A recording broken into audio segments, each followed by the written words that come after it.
안녕하세요. 2021년 원주시립중앙도서관 문학의 달 행사 문학을 만나다.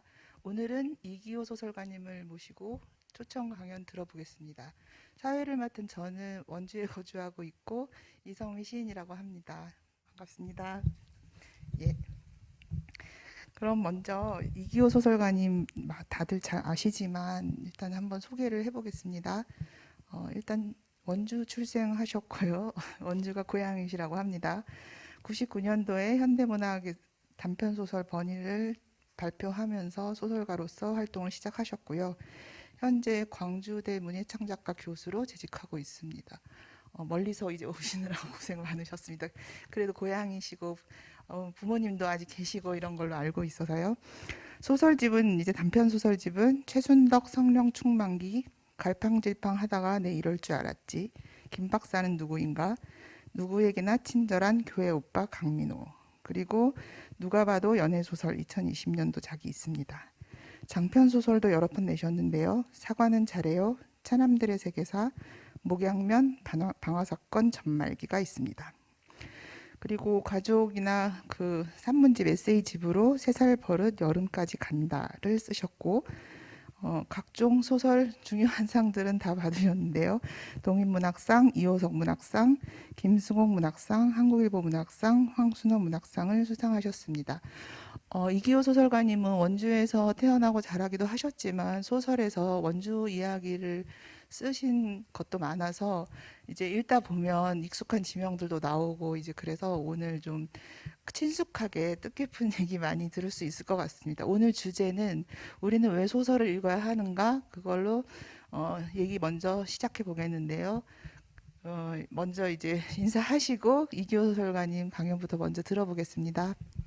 네, 반갑습니다. 저는 방금 소개받은 이기호라고 합니다. 말씀해 주신 대로 이쪽이 고향이고요. 20살 되기 전까지는 계속 이쪽 도시에서 살았고, 또 이쪽 도시의 사람들과 또 이쪽 도시의 그 감수성을 받고 자란 사람입니다. 그래서 오늘도 사실 뭐 오늘뿐만이 아니고요. 원주에서 어떤 요청이 오면 한 번도 거부한 적이 없었습니다. 먼 거리이긴 하지만 제가 지금 직장 때문에 광주 광역시에 살고 있지만 지금 이 시립 도서관에서 아주 가까운 거리에 저희 부모님이 살고 계세요. 저는 몰랐습니다. 시립 도서관이 이렇게 가까운 곳에 있는지. 제가 중고등학교 시절에 시립도서관 저쪽 시내에 있었거든요. 구시내라고 하겠죠. 그래서 그 시립도서관에 가서 책을 읽고 또 어머니 아버지한테는 공부를 하러 간다고 핑계를 대고 도서관은 안 가고 다른 곳에 계속 머물다가 집에 간 적도 많고, 그래서 시립도서관이 이렇게 멋있는 어떤 모습으로 있는지 처음 알았습니다. 그래서 기쁜 마음으로 오늘 또 오게 됐고요. 또 어저께 미리 와서 어머니 아버지하고 함께 이야기도 하고 어머니가 해주신 밥을 먹고 지금 와가지고 굉장히 에너지가 좋은데, 이렇게 팬데믹 상황 때문에 시민들 얼굴 가까이서 보지 못하고 이렇게 카메라만 보고 해서 마음이 조금 안쓰럽습니다. 제 스스로도 예, 안쓰럽고 아쉽습니다. 아쉽고요. 그 사실은 여기 오늘 토요일 오후 7시에 문학 강연을 어떤 사람들이 들으러 올까? 이 사람들은 이상한 사람들 아닐까? 뭐 이런 생각도 하면서 왔거든요. 근데 카메라만 있게 돼서 저만 이상한 사람이 된 것 같은 느낌이 좀 많이 듭니다. 어쨌든 뭐 오늘 이렇게라도 원주 친구들 혹은 시민들을 만난다는 생각을 하고 있습니다. 예. 원래는 이게 이제 유튜브로 나가는 것이 아니고 강연 형식이었기 때문에 사실은 좀 며칠 전부터 고민을 좀 했습니다. 오늘 무슨 말을 할까? 근데 이렇게 시민 강좌 혹은 시민을 상대로 하는 강연에서 하는 말들은 굉장히 일반적인 이야기가 나올 수밖에 없는 것 같아요. 그래서 뭐 아주 전문적인 지점으로 들어가거나 뭐 이러려면 굉장히 이제 시간도 많이 걸리고 뭐 또 강좌 한 번만으로 되는 것은 아니어서 좀 일반적인 이야기를 해야겠다. 또 개인적인 이야기를 좀 할 수밖에 없겠다. 또 하나는 여기가 어쨌든 원주시니까 이 원주시의 특수적인 이야기들을 좀 해야겠다라는 생각들을 하고 좀 왔어요. 뭐 그것들을 한 번에 쭉 연결해서 하면 어쩔 수 없이 이제 제가 소설을 처음 쓰게 되고 또 소설을 쓰면서 이 삶을 좀 살아가야겠다라고 결심하게 된 계기들, 그 과정들에 대한 이야기들을 먼저 좀 드릴 수밖에 없을 것 같아요. 그 소개해 주신 것처럼 저는 여기 원주 단구동에서 쭉 자라났습니다. 뭐 아직도 그 주소를 다 외우고 있는데요. 네. 지금 이사했지만 네. 그쪽에서 오래 살았는데 그 단구동이 그때만 하더라도 신흥주택가였습니다. 저희 아버님이 말단 공무원이셨는데 네. 그 공무원들끼리 어떤 그 이렇게 계 같은 거를 짜서 집을 짓는 계 같은 것들을 만드셔서 그 한 10가구 정도가 그 신흥주택을 좀 들어갔어요. 나중에 알고 보니까 아주 많은 대출로 그 만들어진 집이었더라고요. 네. 그래서 아버지 어머니가 그 대출을 갚느냐고 한 15년 동안 고생하셨는데 15년 동안 고생하시다 보니까 굉장히 좀 뭐랄까요, 공무원이어서 그렇게 궁핍한 삶은 아니었지만 굉장히 아끼고 절약하고 또 자식들에게는 좀 엄하고 뭐 이런 삶을 뭐 저희 세대들이 대부분 다 그런 과정들을 많이 거치는데요. 그런 삶 속에서 유년 시절을 좀 보냈던 것 같아요. 그러다 보니까 일단 가장 척박했던 지점들 중에 하나는 문화적인 접근. 네. 뭐 이런 것들이 좀 굉장히 어려웠죠. 그리고 그런 것들을 향유할 수 있는 기회 같은 것들이 좀 네. 없었던 것들이 사실이고요. 지금 시립 도서관이 있던 자리는 야산이었습니다. 제가 여기 아주 가까운 곳에 있었기 때문에 저희 원래 집이, 그리고 뭐 이쪽 단관지구나 이런 쪽들도 하나도 개발되지 않았던 시절이었기 때문에 그 고작 누릴 수 있었던 문화적 접근 혹은 문화적 그 기회라는 것은 뭐 텔레비전도 그렇게 자주 볼 수 있었던 것도 아니었고, 라디오 기껏해야 그 정도였고요. 도서관도 원주 공공도서관은 저쪽 그 원주 경찰서 있는 쪽에 있었고, 시립도서관도 시내 쪽에 있었다 보니까 저희들이 뭐 쉽게 이런 도서관들을 이용할 수 있는 상황이 안 됐습니다. 책도 굉장히 읽을 수 없는 상황이었고, 그러다가 당시에는 서점도 저 원주 그 중앙에 하나 있었을 때였는데 동네마다 이렇게 그 책을 팔러 다니시는 월부 책장사 아저씨들이 네. 있었어요. 007 가방에다가 전집류 같은 전집류 거. 같은 것들을 주로 많이 파시죠. 카탈로그 같은 걸 갖고 다니면서 어머님들을 막 꼬시죠. 이 책을 읽어야지 애가 제대로 된 아이로 성장할 수 있다. 뭐 이런 식으로 꼬시는데 저희 어머님이 좀 미안했었는지 아니면 교육열이 높으셨는지 둘 중에 하나였을 텐데 좀 비싼 걸로 사주겠다라는 마음을 먹으셨나 봐요. 그리고 좀 더 좋은 거 뭐 이런 걸 사겠다고 마음을 먹고, 그럼 좀 읽어보신 다음에 좀 권했어야 되는데 네. 읽어보지도 않고 그냥 이거 좋다더라 하면서 이렇게 툭 던져준 거예요. 그게 뭐 한국 문학 대표 단편 문학선 뭐 이런 거였는데 거의 최초로 제가 그 소설이라는 장르를 접한 계기였던 것 같아요. 네. 그게 초등학교 5학년이었는데요. 네. 그 소설을 굉장히 오랫동안 읽었던 것 같아요, 혼자.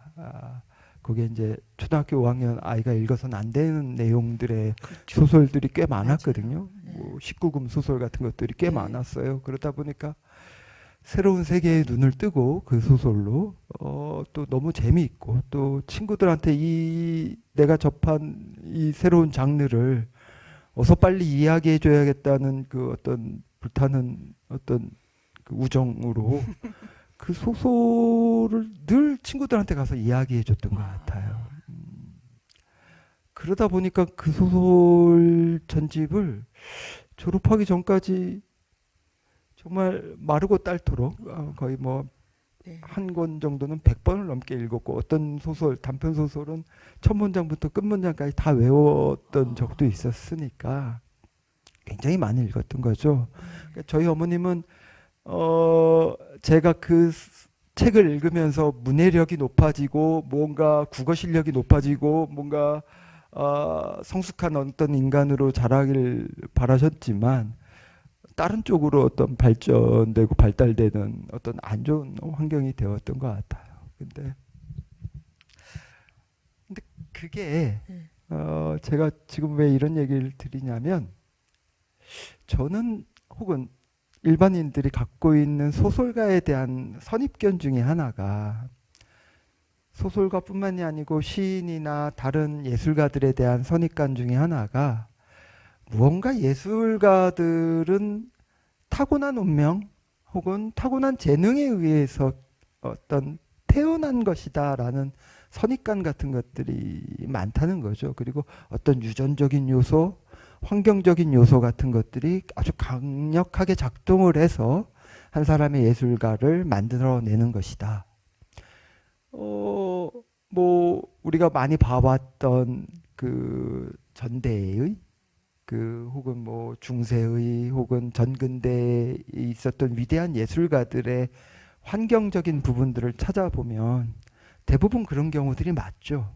뭐 우리나라 같은 경우는 뭐 이상 같은 경우가 그랬고 뭐 김수영 시인도 그랬고 그러니까 뭐 유전적인 요소뿐만이 아니고 그 사람을 관통하고 지나간 어떤 한국 현대사 혹은 가정 환경 이런 것들이 이 사람은 운명적으로 예술가로 만들었다. 예술가들은 그래서 뭐 누구나 다 될 수 있는 것이 아니고 함부로 꿈꿀 수 있는 것이 아니다라는 생각들을 좀 많이 했죠. 그런 질문 많이들 하시잖아요. 그렇죠. 제가 재능이 있어서 글을 써도 될까요? 이런 질문도 많이 하시죠. 저만 하더라도 또 그 제가 소설가 황석영 선생을 굉장히 많이 좋아했는데 네.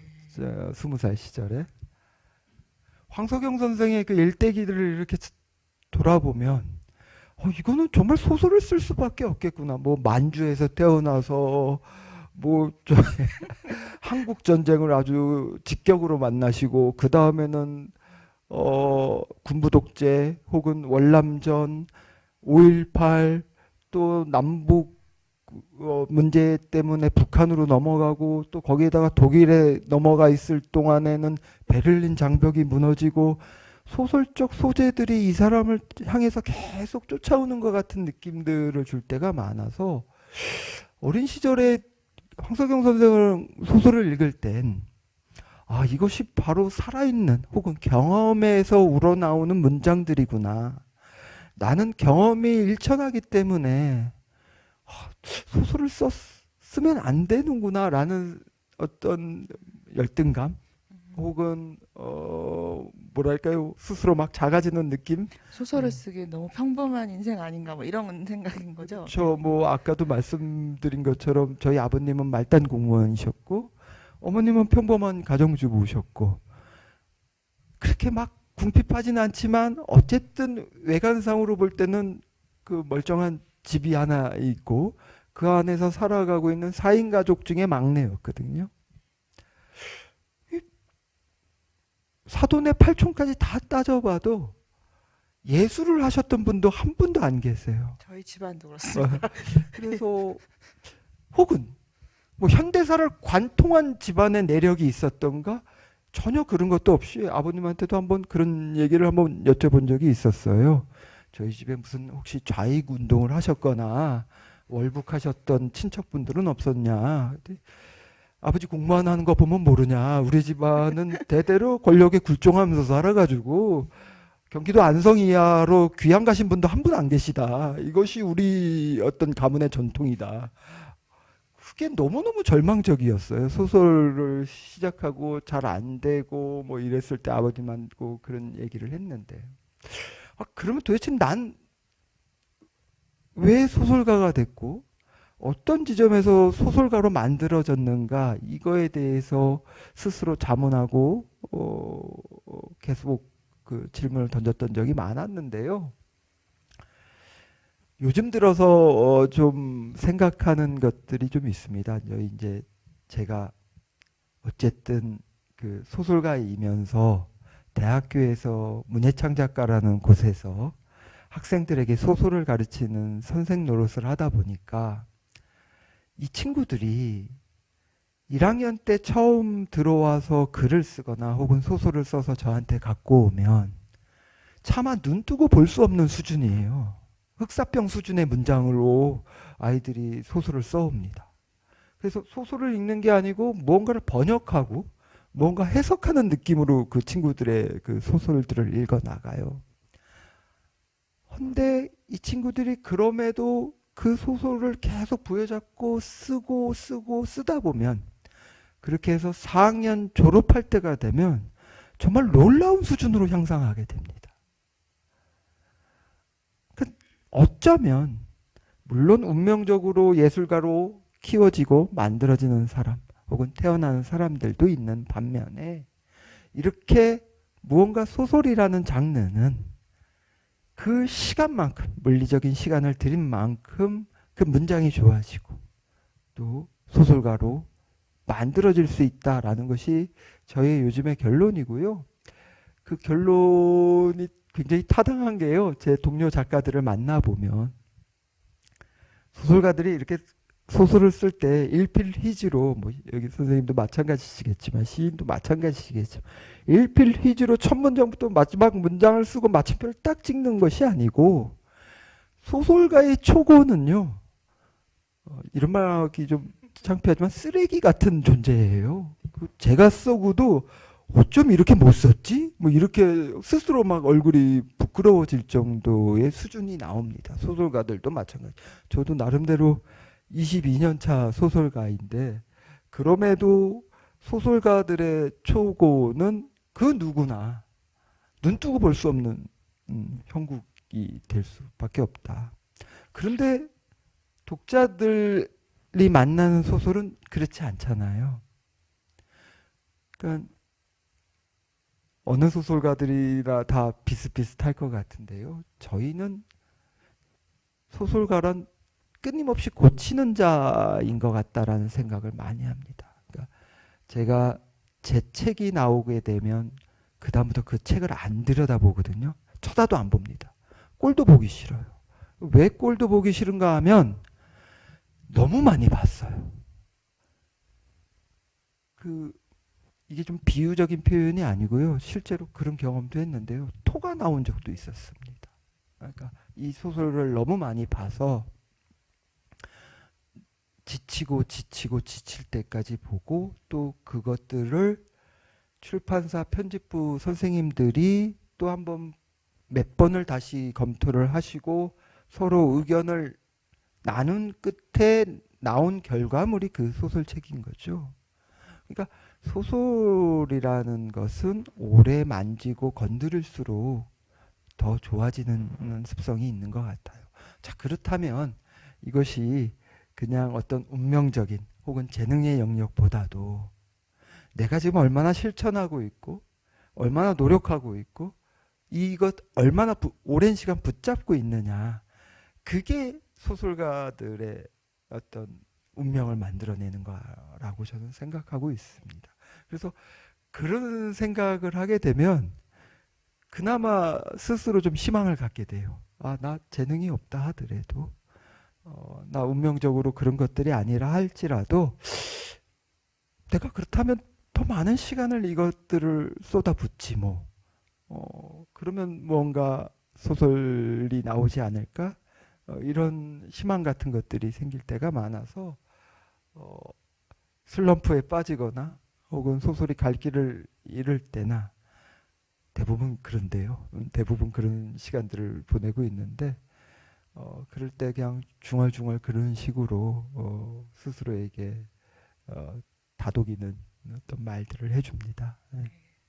그러니까 소설은 뭐 엉덩이로 쓴다 뭐 이런 얘기들을 소설가들끼리도 하시고, 그리고 어, 조금씩 이제 소설을 쓰기 시작하면서 체력이 중요하다. 그래서 막 운동도 되게 소설가들이 열심히 하시고, 시간도 이렇게 뭔가 이렇게 루틴처럼 정해서 꼬박꼬박 쓰시고 그러는 게 보면은 점점 이제 그렇게 계속 노력하면서 고쳐 나가고 이러는 분들이 많이 볼 수 있더라고요. 그런데 이제 그 시인들도 사실은 또 휙 쓰시는 줄 알지만, 제가 이제 저희들이 막 시인들의 시인에서 이성복 시인 되게 이제 재능 있고 정말 뭐 딩구른돌 같은 시집은 막 천재 아니냐 이런 얘기 많이 나눴었는데요.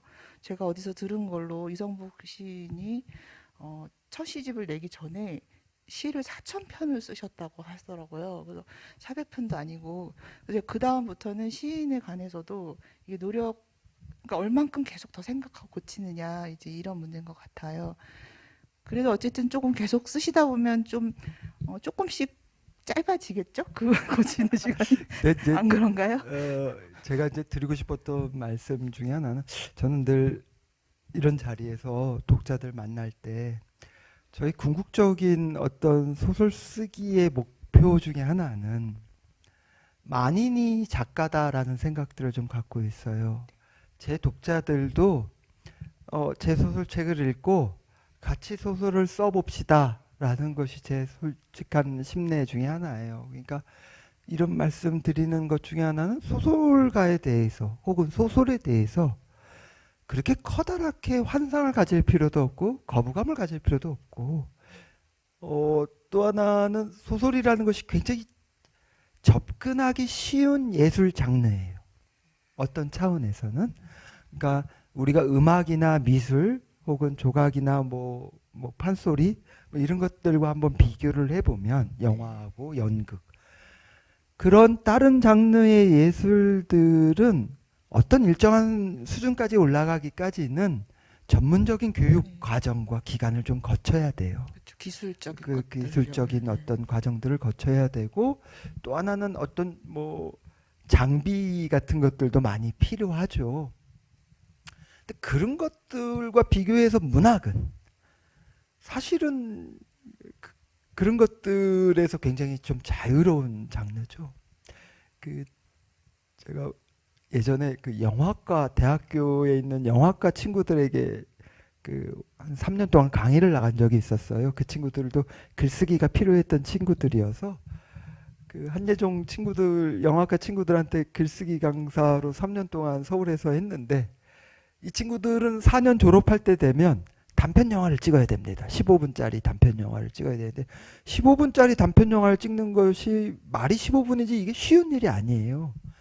장비는 학교에서 다 빌려주고 다 지원을 해주더라도 그 나머지 어떤 자금 같은 것들은 그 친구들이 다 내야 돼요.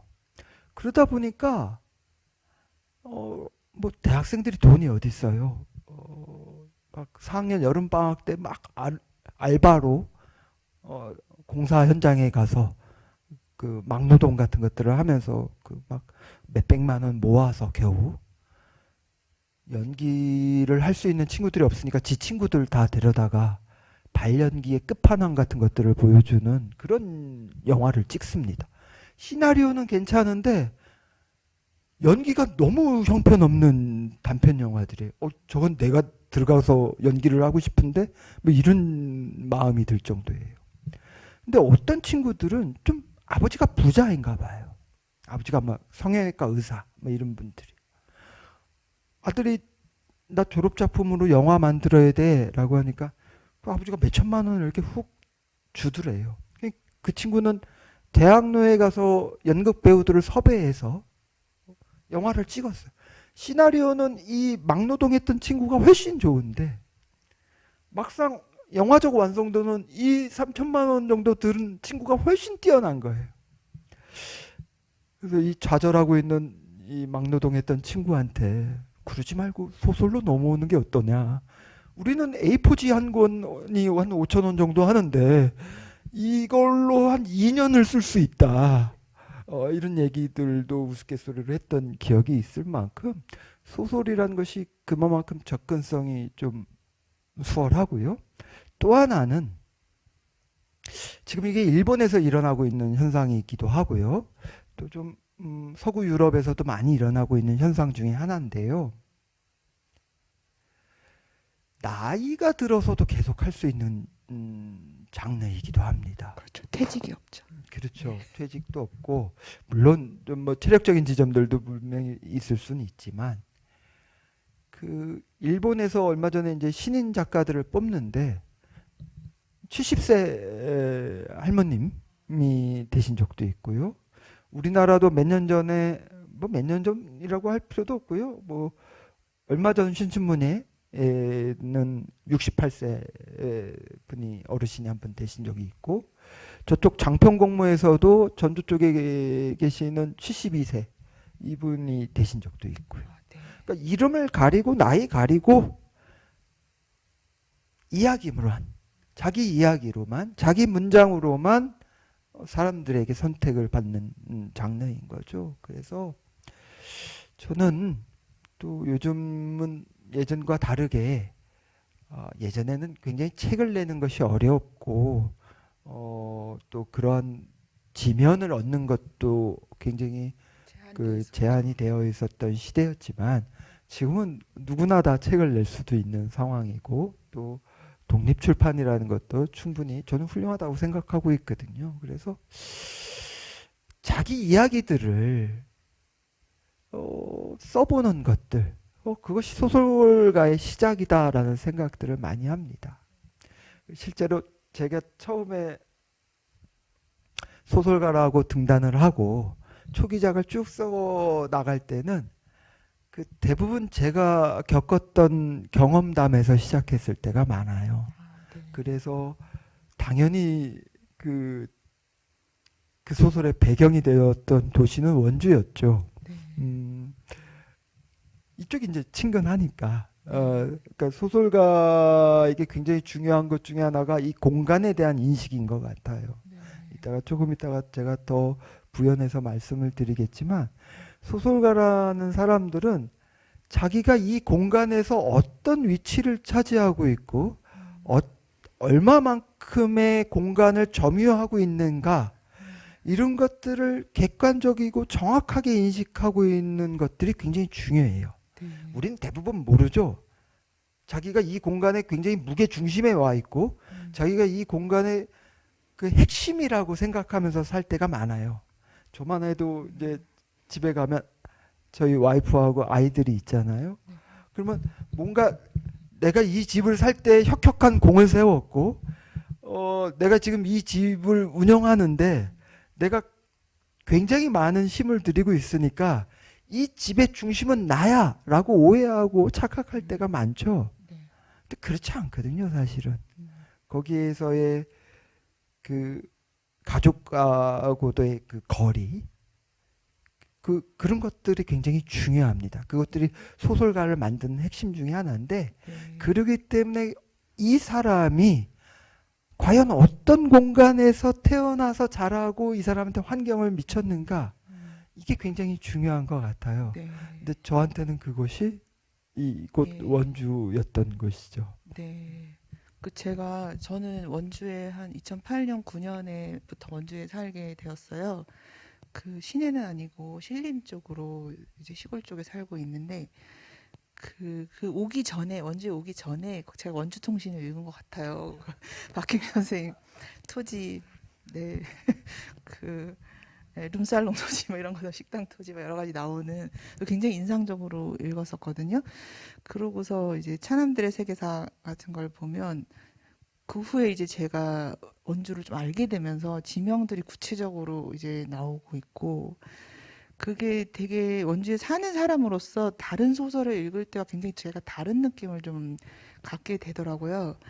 그러니까 뭐냐면은 제가 원주로 오면서 느낀 게 말씀하셨지만 지금 시립도서관이 지금 여기 중앙도서관 밑에 뭐 산하도서관도 여러 개 생기고 그래서 도서관 개수도 좀 많아지고 그리고 도서관에서 이제 시 창작 강의, 뭐 소설 창작 강의 이런 것도 이제 하면서 열심히 이제 창작하고 싶어 하시는 분들이 수업을 듣고 이런 분위기들이 조금 문화적인 분위기들이 조금 높아지고 있는데 그래도 어쨌든 저희가 지방과 수도권의 격차 같은 것이 너무 심하니까 문화적인 부족함 같은 걸 많이 느끼는데 그래서 그런 고민들이 지역에서 있는 경우 그 지역성이란 게 뭔가 막 이런 고민들을 하게 되는데요. 그래서 그리고 사람들한테도 저희가 원주로 오거나 지역에 삶으로써 수도권 중심의 어떤 그 문화 속에서 만났을 때 이제 이런저런 아, 그러니까 원주만으로 멀리 시골에서 온 거 아니야? 막 이제 이런 강원도 오지 막 이런 느낌으로 계속 인식된다든지 이런 것들이 있는 상황에서 되게 구체적으로 원주의 지명들이 이렇게 소설적 공간에서 나오니까 이게 되게 뭔가 그 지명이나 공간들이 소설의 이렇게 중앙 무대로 뭔가 이렇게 등장하고 있는 것 같은 그러니까 여태까지 다른 그렇게 원주 지명들이 자세히 나온 소설을 제가 별로 본 기억이 없는 것 같아요.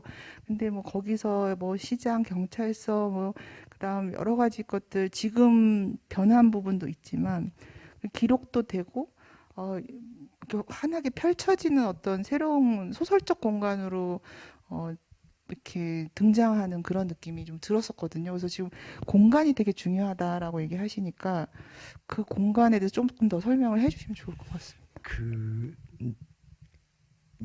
저는 이제 이런 것 같아요.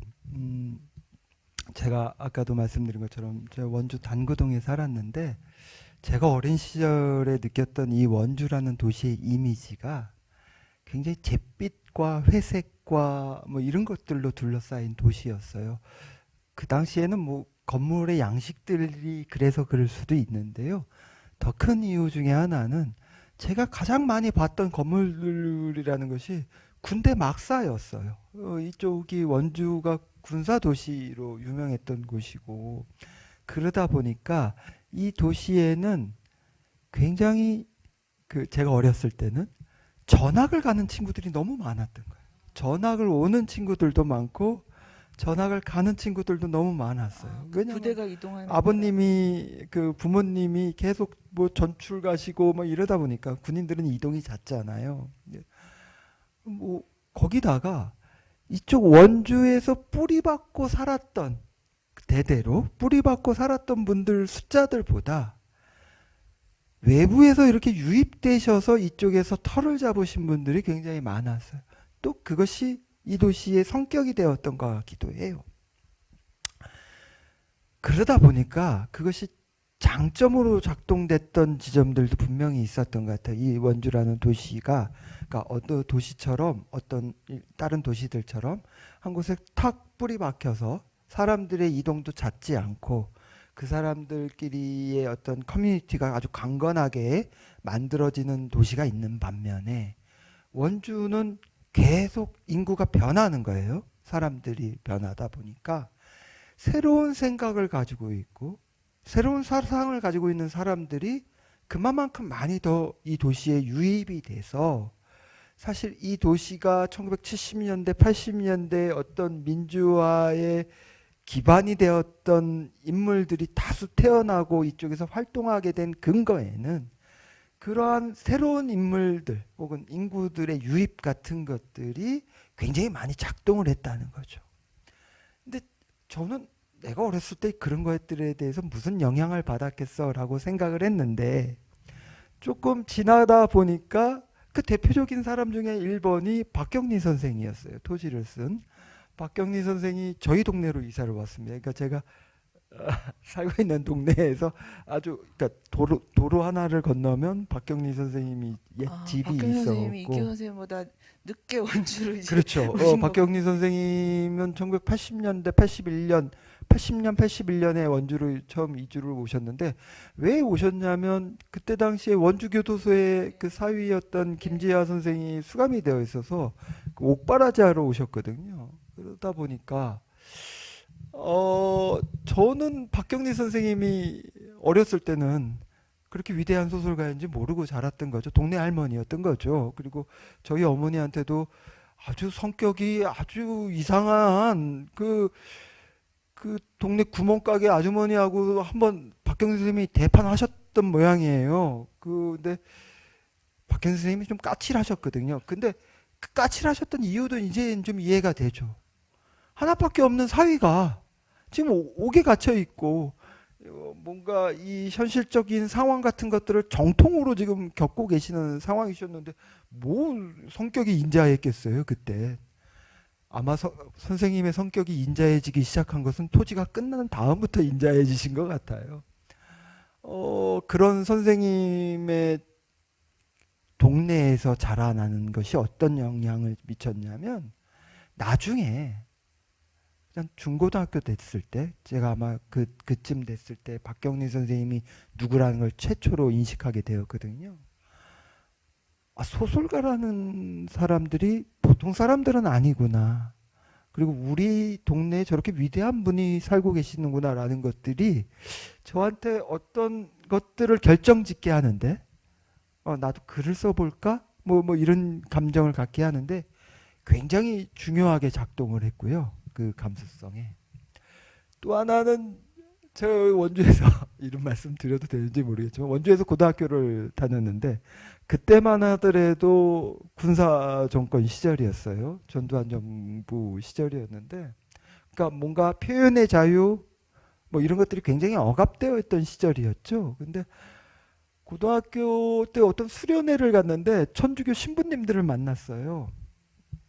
천주교 신부님들이 저한테 그때 처음 제가 나중에 쓰게 되는 부산미 문화원 방화 사건으로 인해서 이 원주로 도피해 온 그 문부식 선생 뭐 이 얘기들을 저한테 처음 해줬어요.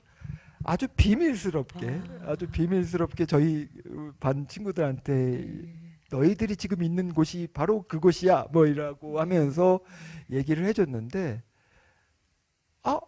왜 문부식이라는 분은 그렇게 사고를 치고 원주로 도망을 쳤지? 뭐 이런 생각들을 많이 하게 된 거예요. 그러니까 그만큼 원주에 그때는 뭐 장일순 선생이나 뭐 이렇게 생명사상 뭐 이런 것부터 시작해서 굉장히 많은 새롭고 또 역동적이고 민주적인 사상 같은 것들이 들끓었던 동네였는데 저한테는 그냥 회색의 이미지 뭐 군사의 도시 뭐 이런 식으로 또 이것이 저뿐만이 아니고 많은 일반인들에게 주어졌던 원주에 대한 이미지였던 거죠. 근데 그런 그 내부 안에서의 변화들 그리고 그 사람들 관계 속에서 일어나고 있는 감수성들 이런 것들은 작가들 중에서는 오로지 이제 원주 출신인 저밖에 모르는 거죠.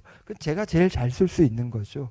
그러니까 뭐 말하자면 저쪽 전라도 장흥 지방에 있었던 어떤 것들 이야기들 그 지방에서만 일어날 수 있었던 그 바다가 있고 천관산이 있고 뭐 이런 그 척박한 어떤 자연환경 속에서 일어날 수 있었던 이야기들에 대해서는 뭐 이청준 선생이 제일 잘 알았으니까 이청준 선생이 쓰는 거고 저쪽 평창의 봉평에서 그 뭐 메밀밭 있고 노새 있고 뭐 이런 것들은 이효석 선생님이 잘 아니까 이효석 선생님이 쓰는 거고 이쪽 도시에서 80년대에 일어났던 일들은 제가 겪을 수 있었던 것들이 있었으니까 그것이 작가의 독창성과 새로움을 만들어내는 근거가 되는 거죠. 공간이라는 것은 우리는 다 다른 공간에서 살고 있죠.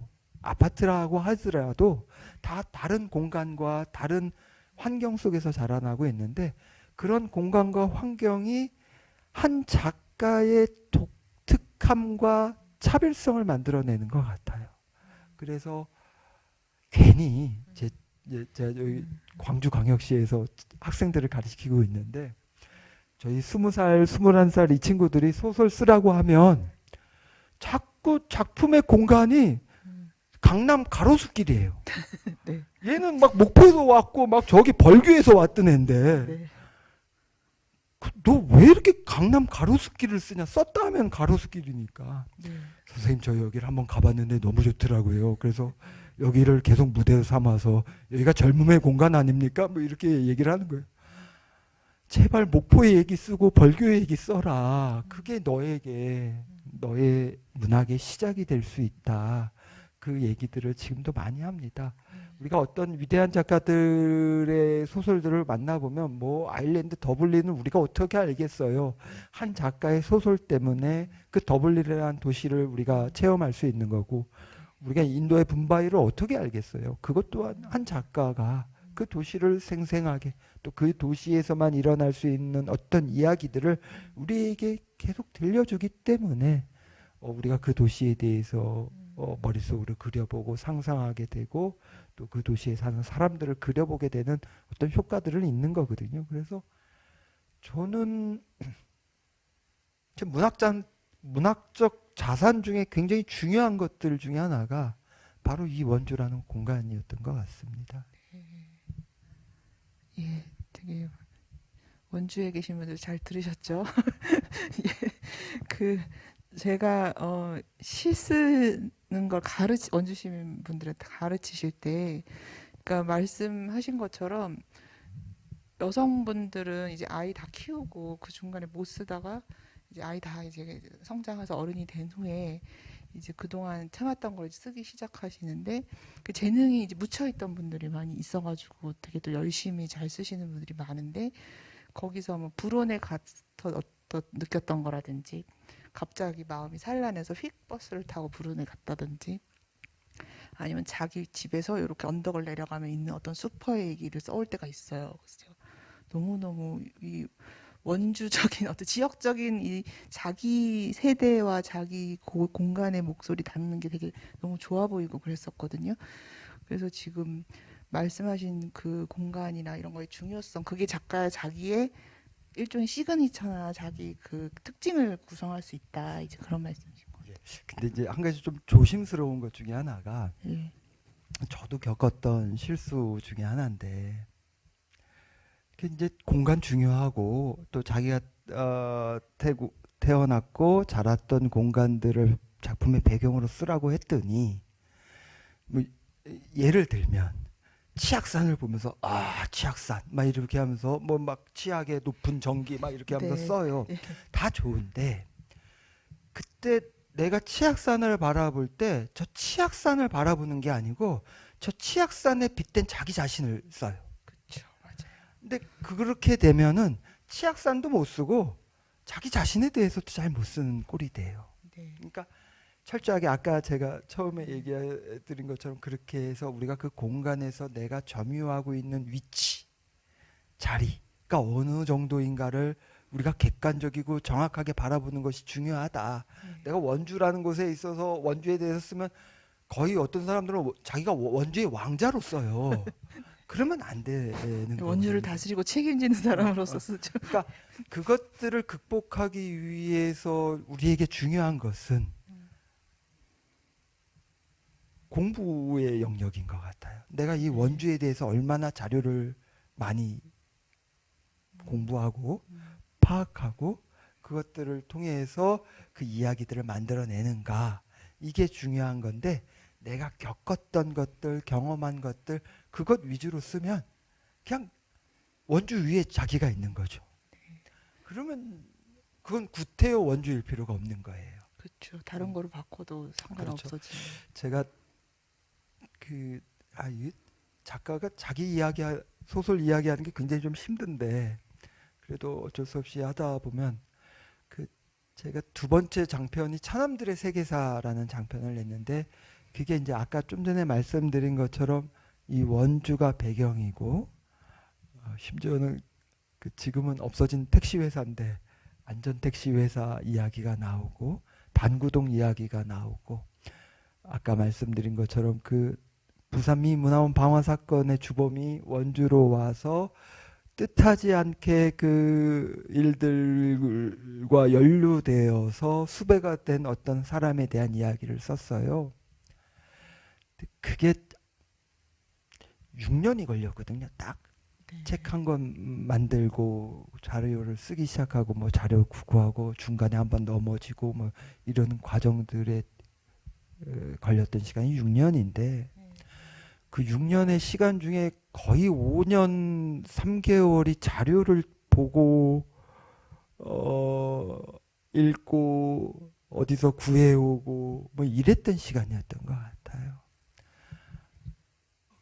근데 그 자료도 또 너무 광범위하게 또 소설에 쓰이면 안 되거든요. 그러니까 네. 그 자료들을 잘라내는 일들도 굉장히 중요하고 힘들었어요. 예. 근데 어쨌든 그것도 제가 보기에는 시간이 한 일이죠. 일종의 시간이 한 일이고 또 하나는 이 조금 더 객관적으로 좀 바라보려고 하는 노력들, 정확하게 바라보려고 하는 노력들이 있었기 때문에 네. 그만큼 시간이 들 수밖에 모르죠. 좀 더 명민했더라면 좀 더 빨리 걸렸을 수도 있었을지도 모르겠는데 저에게는 그만한 시간이 필요했습니다. 어쩔 수 없이.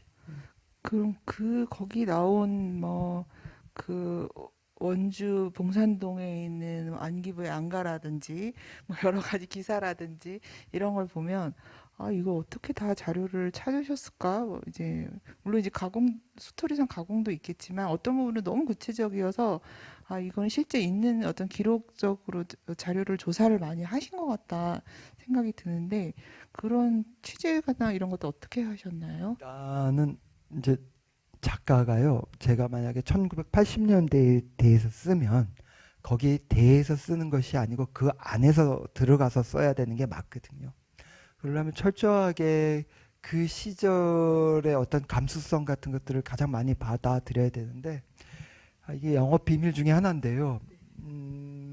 일단은 계속 그 무렵에 나왔던 신문들을 하루치씩 하루치씩 계속 읽습니다.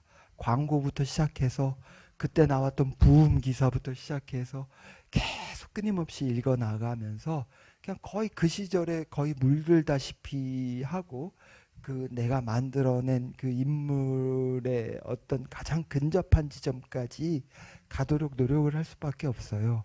그래서 그 시간들이 굉장히 오래 걸렸던 것 같아요. 아, 네. 뭐 유튜브를 지금은 굉장히 많이들 사용하지만 유튜브를 치면 그 시절의 어떤 감수성을 느낄 수 있는 자료들이 꽤 많이 돌아다니고 있습니다. 그것도 굉장히 많이 도움이 됐고요. 아, 네. 뭐가 다 철저하게 그 시절 안에서 사는 것처럼 느끼려고 굉장히 노력을 많이 했고요. 또 하나는 그 시절에 나왔던 소설들 많이 저를 도와줬던 것 같아요. 네. 그게 또 그 시절의 감수성을 최전선에서 느낄 수 있었던 아주 훌륭한 그 도구로 작동했거든요. 그래서 그것들도 많이 읽었고요.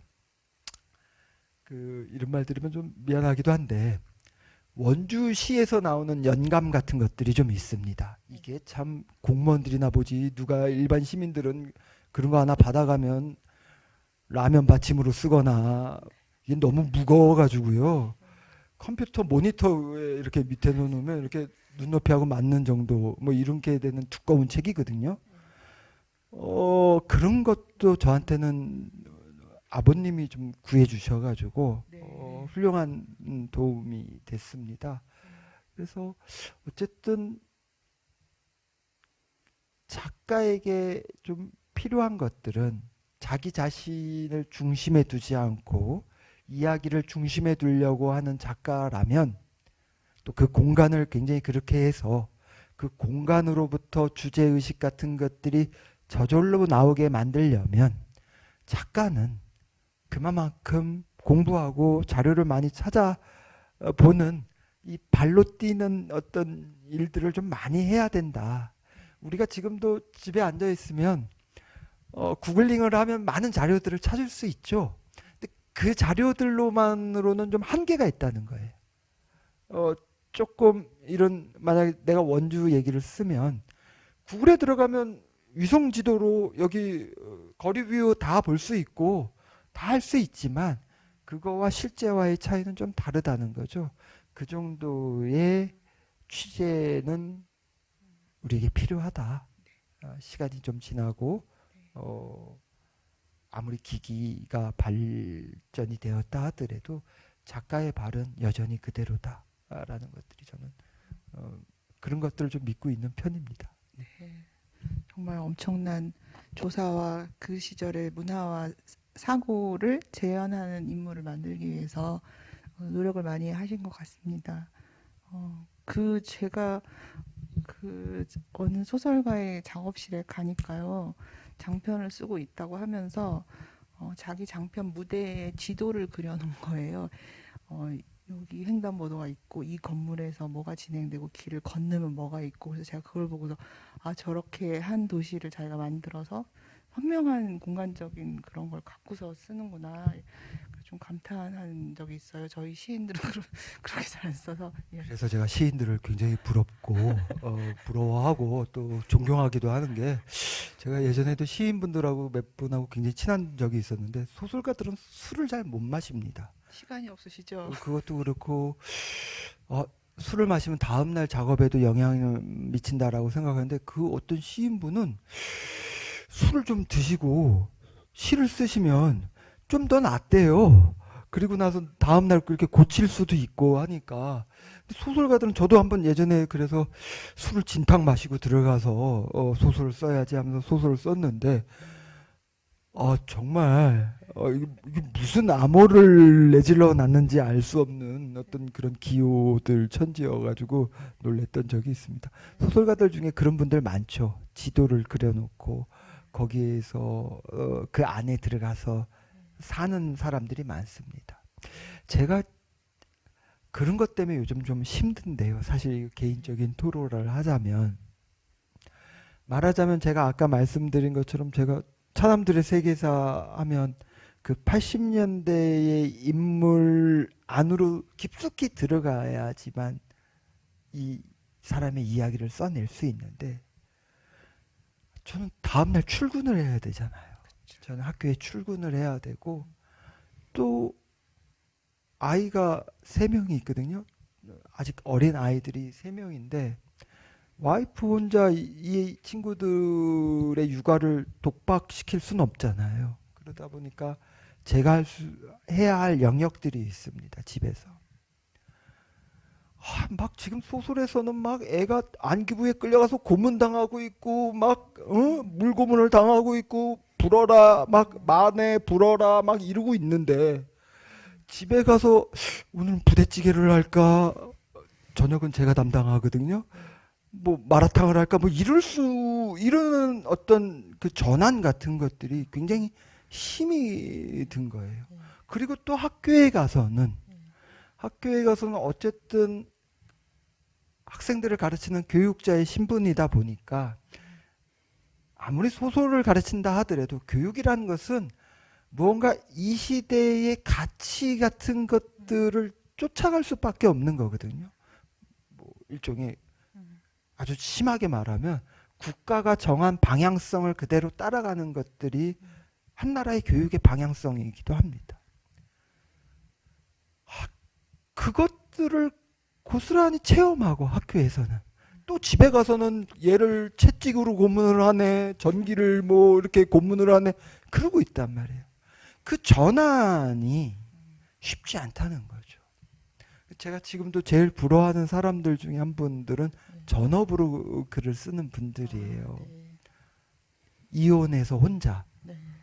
그 사람들이 제일 부럽습니다. 이혼해서 혼자 자기만의 작업실에 틀어박혀서 소설만 쓸 수 있는 사람들. 과연 몇 명이나 될지는 모르겠지만, 그렇죠.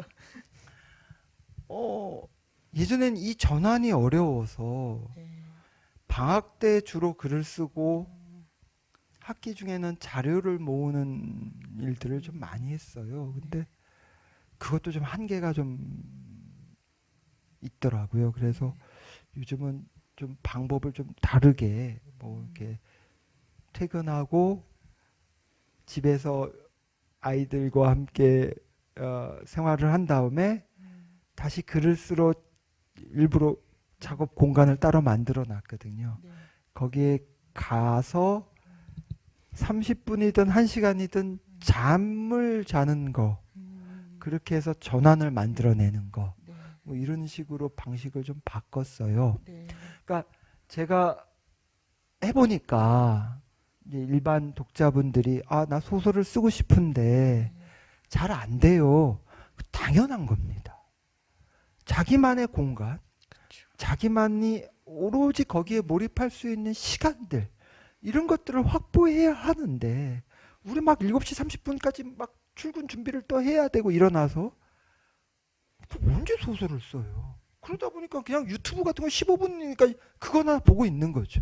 그게 편할 수 있으니까. 네. 그러니까 우리가 글을 못 쓰는 것은 어쩌면 우리의 환경을 그렇게 못 만들었기 때문에 그런 거일 수도 있다.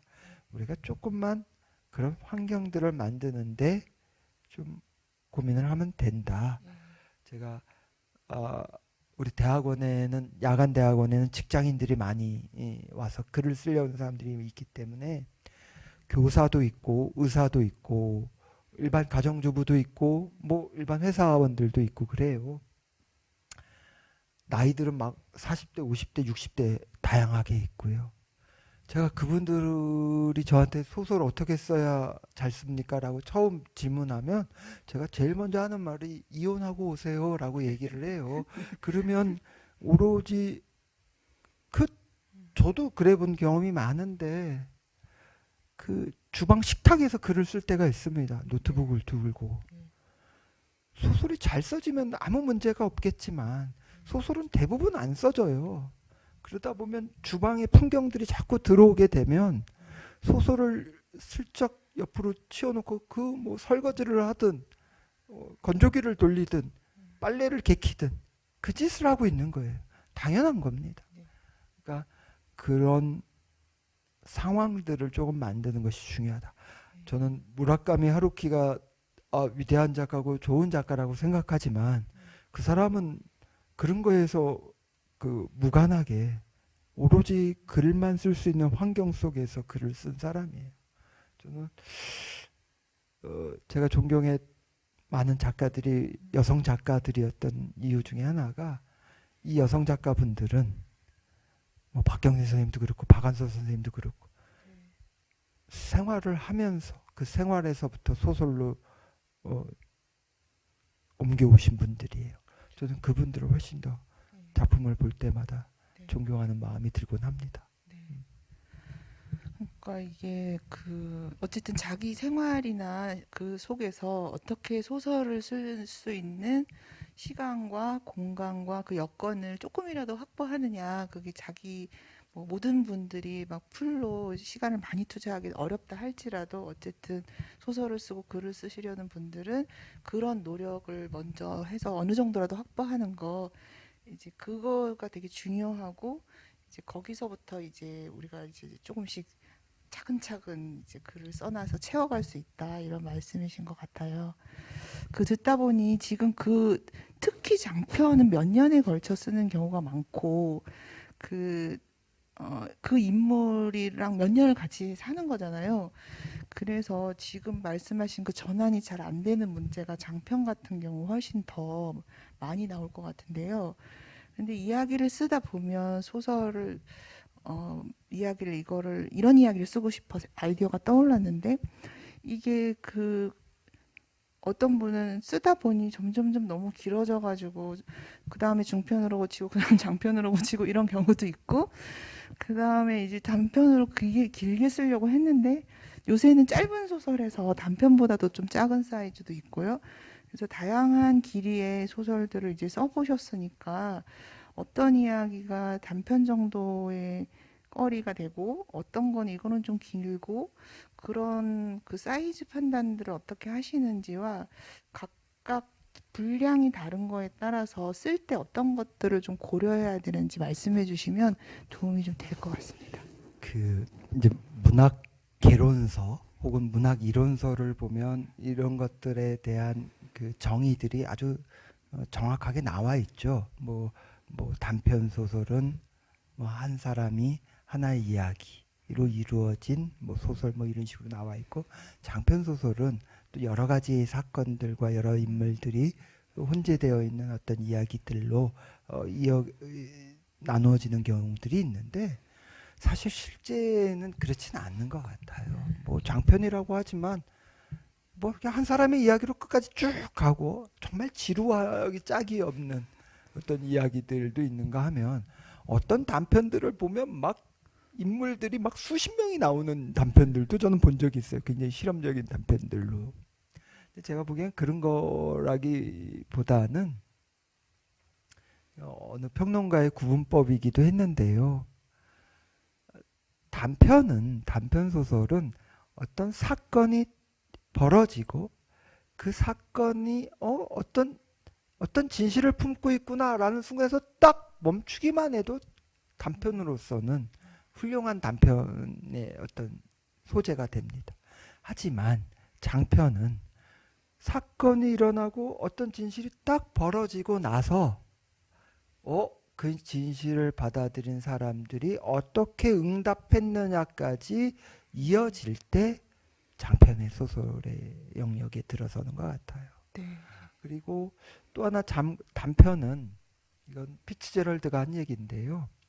뭐 대단한 사건을 품고 있지 않아도 우리 삶에 어떤 선들이 있는데 우리 삶들에는 내가 보이지 않게 어떤 약간 미세한 균열 같은 것들이 내 삶 속에서 벌어지고 있을 수도 있는데 일반인들은 그것들을 균열인지를 잘 모르죠. 근데 그 균열을 아주 명확하게 포착해내는 순간들이 있어요. 내 어떤 모습을 통해서. 내가 막 운전을 하면서 아주 뭐랄까요? 과하게 운전하고 그런 사람들의 어떤 그런 모습들, 저 왜 저러지? 하는 저 균열의 모습들을 탁 포착해내는 순간들, 이게 단편의 영역일 수도 있다는 거죠. 네. 그 장편은 이제 그런 선들, 파열선들, 균열선들 같은 것들로만 이루어진 것이 아니고 더 넓게 나가야 하는 것이고요. 짧은 소설은요, 그에 반해서 제가 이제 짧은 소설도 어떤 경험으로 인해서 많이 쓰게 됐는데요. 뭐 이런 거 저런 거 필요 없이요. 이게 약간 시와도 같은 순간의 발견, 이런 것들로 이루어진 것이 짧은 소설인 것 같아요. 그러니까 뭐 어떤 사물의 발견 뭐 이런 것보다도 관계의 발견 같은 것들이 짧은 소설에서는 굉장히 중요한 소재로 삶어지는 것 같고요. 그래도 저는 이제 짧은 소설도 많이 써봤고 단편 소설도 많이 써봤고 장편 소설도 시간적인 측면에서 많이 써봤는데 역시 소설의 매력, 정말 소설의 참맛은 장편이구나라는 것들을 요즘 들어서 더 많이 깨닫고 있습니다. 아, 네. 그 장편을 쓰시고 난 소설가 분이 장편을 안 써본 소설가와 써본 소설가는 완전히 다르다 하면서 막 강조를 하시는데 어떤 점에서 더 장편이 더 소설의 본령 같다는 생각을 드시는지요? 이런 거죠. 그 단편은 어쩔 수 없이 어떤 한계 측면에서 특정한 어떤 한 사람들과 그때 나왔던 한두 명의 어떤 관계와 내면 같은 것들을 좀 엿보게 되는 순간 같은 것들인데 장편은 그에 비해서 조금 더 다양한 혹은 복잡한 인간관계와 상황들을 맞물려서 이야기가 진행될 수밖에 없거든요. 그러다 보니까 보다 여러 사람들의 어떤 내면에 대해서 좀 더 고민하게 되는 것 같아요. 그리고 그런 것들을 이렇게 아우를 수 있는 게 작가의 힘인 것 같아요. 그러니까 단편은 어떤 특정한 사람을 딱 잡아서 그 사람을 아주 집중적으로 파헤쳐 나가는 것이 단편의 힘이라면 장편은 그런 사람들을 10명을 갖다 놓고 그 관계들을 서로 만들기도 해야 하는 이야기거든요. 누구 하나 버릴 수 있는 인물들이 안 나오는 거죠. 그래서 그것들을 한번 쓰다 보면 정말 고생 개고생이라는 말들을 절로 깨닫게 되고요. 이걸 읽는 독자들은 또 읽는 맛은 더 있을 거다라는 생각들을 하게 되는 것 같아요. 제가 아까 작가들 만드는 것이 공간 감각 같은 것들, 공간에 대한 인식 같은 것들이 중요하다 그랬는데 그게 일종의 공간에 대한 인식이기도 하지만 그 공간에 대한 인식이 그 거리 감각 같은 거거든요. 지금 선생님과 저의 사이에 이 거리 감각이 있지 않습니까? 이것이 그냥 물리적으로는 뭐 한 1m, 한 30cm 뭐 이 정도 되겠지만 또 심정적 거리라는 것들이 있죠. 어떤 사람들은 그 거리 감각들을 굉장히 민첩하게 명민하게 깨닫는 사람들이 있어요. 제가 이제 아이를 키워봐서 알겠지만 애가 걸음마를 하거나 네 발로 기어다닐 때는 이런 바닥에다 내려놓으면 아이는 거리 감각이라는 것이 별로 없어서 여기에다 놓으면 이로 밑으로 떨어져 내립니다. 자기가 이쪽으로 더 가면 떨어지는 걸 몰라요. 경험을 통해서 이제 그 거리 감각 같은 것들을 알게 되죠. 그 거리 감각을 처음에 엄마로부터 알게 되고 아빠로부터 알게 됩니다. 근데 이 거리 감각은 굉장히 가까운 거리 감각이죠. 이 거리 감각을 이제 지 친구들과 함께 지내면서 조금 더 이 거리라는 것이 어떤 것인가라는 것들, 우리는 어느 정도의 거리를 유지해야 되는 것인가라는 것들을 깨닫게도 되죠. 근데 엄마 아빠를 보면 저 타인과 타인 사이인데 저 거리 감각은 일반인들의 거리 감각하고는 또 다르거든요. 그러니까 우리가 어떤 타인을 바라볼 때 느끼는 거리, 감각, 뭐 이런 것들을 통해서 나 자신을 조금 더 객관적으로 파악할 수 있는데 도움이 되는 거죠. 소설가들한테는 그런 것들이 필요한데, 네. 그리고 일반인들한테도 저는 그것이 굉장히 필요하다고 생각하는데, 네. 그것들을 배울 수 있는, 사람과 사람 사이의 거리 감각에 대해서 배울 수 있는 그 물리적인 거리 말고 심정적인 거리 같은 것들이겠죠. 가장 좋은 텍스트가 소설이라고 생각하는 거죠. 왜냐하면 소설이라는 것은 어쩔 수 없이 행동 이전에 저 사람이 왜 저런 행동을 했는가가 더 중요한 거거든요. 어떻게가 중요한 게 아니고 어떻게는 늘 뻔합니다. 소설의 결론은 늘 뻔해요. 누군가가 죽거나 누군가가 떠나거나 누군가가 망하거나 뭐 이런 것들이죠. 몇 개 안 됩니다. 한 20가지 정도면 다 뻔한 결론이에요. 그런데 그 결론에 가기 위한 동기, 왜? 이건 수만 가지가 나올 수 있어요. 어떻게는 별로 중요하지 않은데 왜는 굉장히 중요합니다. 소설에서. 저 사람이 왜 저 사람을 죽였지? 뻔한 답변이 나올 수 있어요. 우리나라 제가 그 법원 사이트 같은 데를 자주 찾아가 보거든요. 소설가들은 그런 이상한 데 가서 그런 이상한 잔혹한 범죄들을 막 찾아보기도 해요. 우리나라의 살인사건의 90% 이상은 돈과 치정에 관련된 것들. 그거 외에는 딴 게 없어요. 별로 없어요. 그러면 소설에서 제가 왜 쟤를 죽였지? 돈 때문에. 이건 너무 뻔한 답이라는 거예요. 소설가들은 그 외를 뻔하지 않게 만드는 사람들입니다. 그러려면 그 내면에 대해서 계속 고민해야 돼요.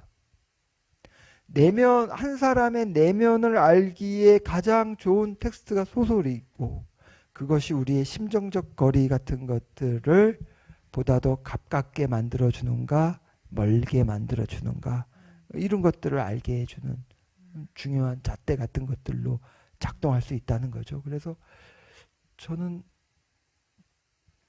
아주 예외적인 존재들, 우리 사회에 그런 사람들 꽤 많죠. 저도 직장 생활을 하다 보니까 교수들 중에 정말 희한한 교수들이 많습니다. 저게 어떻게 교수가 됐지? 뭐 이렇게 했던 사람들도 많이 만났어요. 아마 다른 교수들은 저를 보면서 그런 생각을 하고 있을 거예요. 저 인간 정말 희한하네. 저 뭐지? 왜 학교 오면서 맨날 저렇게 모자 쓰고 오고 수염도 안 깎고 오고, 오늘은 제가 그래도 원주 고향에 오고 부모님을 만나러 오느냐고 머리도 감고 오고 수염도 깎고 오고 뭐 이렇게 해서 왔지만 학교를 나갈 때는 엉망으로 나가거든요. 저런 예외적인 사람들에 대해서 우리가 고민하고 판단하게 만들어주는 중요한 어떤 텍스트 중에 하나가 소설로 할 수 있다는 거죠. 영화나 드라마나 이런 걸로는 그것들에 대한 내면적인 깊이 혹은 접근 뭐 이런 것들이 좀 어렵다는 거죠. 그래서 저는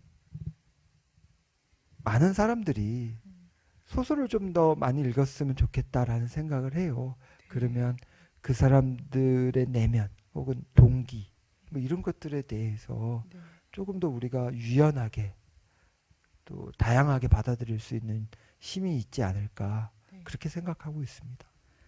그 지금 그 거리 말씀하시니까 그 누가 봐도 연애 소설 그 짧은 소설 모아놓은 소설집 같은 경우 말씀하신 그 나와 이 애인 또는 뭐 거기 두 명이나 항상 관계에서 뭔가가 어긋나는데 그 어긋나는 것 중에서 전형적으로 그 특징들을 보여주는 장면들 이렇게 포착해가지고 쭉 여러 유형을 쓰셨는데 그 거리감을 잘 파악 못, 한쪽이 거리감을 잘 파악 못한.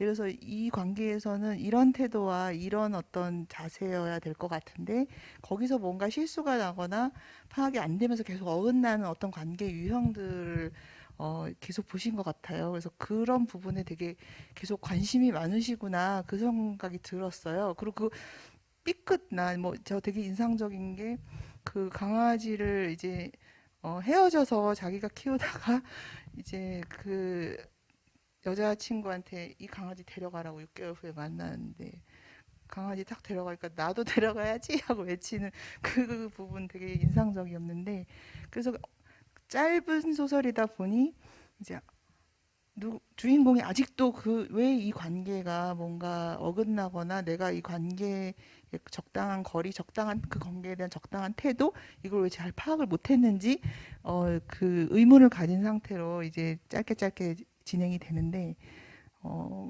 그 우리 인생이나 여러 가지 경험들이 항상 그런 어긋남에서 연속이 아닌가 이런 생각이 좀 들었습니다. 그러니까 뭐 어쩔 수 없이 소설을 쓰다 보면 그 자기가 만들어낸 인물에게 작가 자신의 모습을 자기 반영 같은 것들이 될 수밖에 없죠. 그 거기에 나온 많은 소설들, 제가 쓴 소설들의 네. 그 인물들은 음, 대부분 저의 또 다른 자아 같은 것들을 그 안에 투영시킨 모습들인 거죠. 그 얘기인즉슨 뭐냐면 저도 지금 소설을 오랫동안 쓰고 있고 또 많은 소설을 읽어온 사람이지만 자기 주제 파악에 대해서 잘 못하고 있다는 얘기이기도 해요. 아직도 스스로에 대해서. 그러니까 무언가 저 사람은 나에 대해서 호의를 가지고 있어 라고 스스로 오판하고 있는 경우들이 굉장히 많다는 거죠.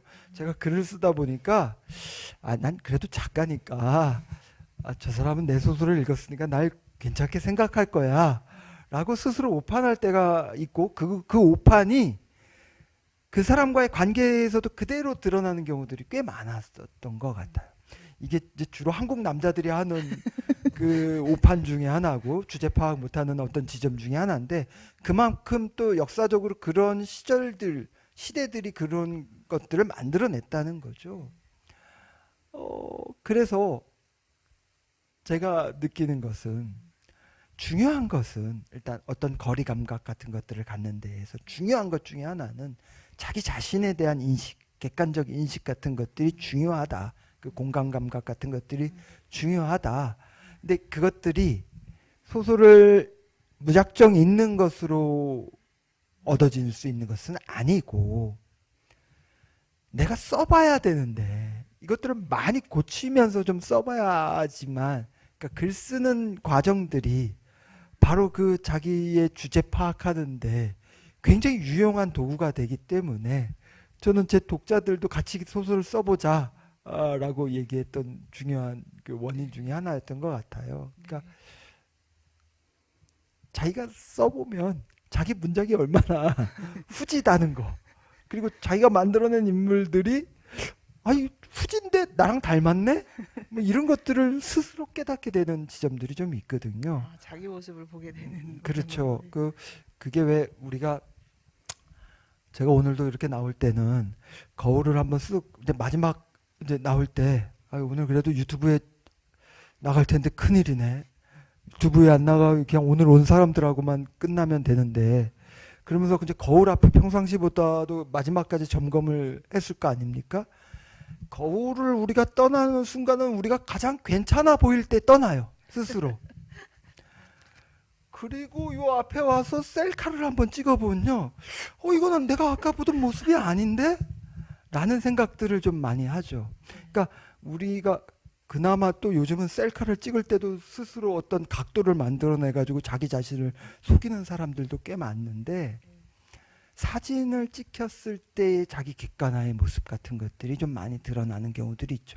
거울에 비친 자기 모습과 사진이라는 도구를 썼을 때의 모습은 굉장히 다르게 보일 때가 많습니다.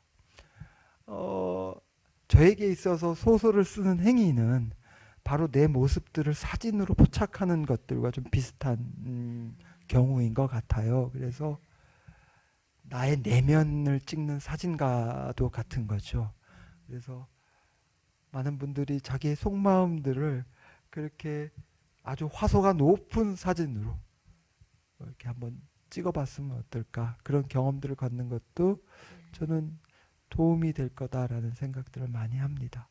그러니까 소설을 쓰는 과정이 자신을 좀 객관화하는 과정, 자신의 모습이 실제로 꺼내놓으면 어떤 모습인지 이렇게 밖으로 볼 수 있는 그런 과정이기도 하다는 말씀이신 것 같고요.